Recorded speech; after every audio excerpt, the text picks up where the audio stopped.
Well, I think that the current generation actually are like an inquisitive bunch. I think we're very inquisitive, we're looking for answers. And in doing all of these things, it kind of like expands how we think, how we see things. You know, it kind of like builds our creativity, like how we imagine things, how we expect things to be. I've had to try to dig deeper, try to do things that I normally would not want to do, create pieces that I normally would not want to create because I'm looking for answers, because I'm trying to see, you know, how my works would be like if I did it a different way, if I didn't go through the norm. Yeah, so like it's been both comfortable and uncomfortable for me.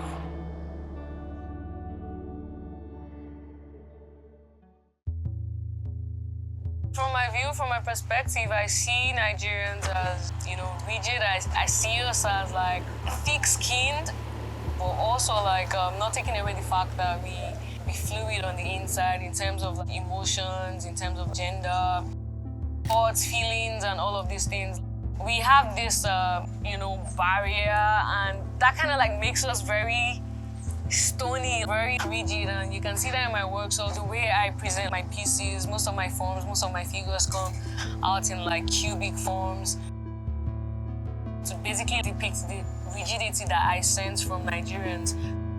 And then also like the things, the elements that make up that form, the elements that make up the cubic forms are actually scribbles, and those scribbles basically just show the fluid side of like a Nigerian. Lagos alone as a city has its own impact on my own creative journey.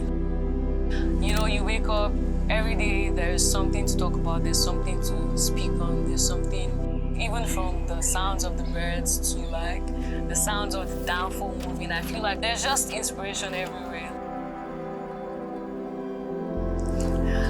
I can't exactly say what people see in my work that they actually relate or gravitate to. I feel like sometimes people are just looking for themselves in things. My work sometimes make me wonder, like it makes me wonder through thoughts, wonder through ideas. It makes me put myself in like a position of like, you know, the subject. For me, I'm just creating stories. I'm creating stories in my head. I'm creating stories based on the ones I've read about, based on the ones I've been told. And sometimes I'm just navigating through life.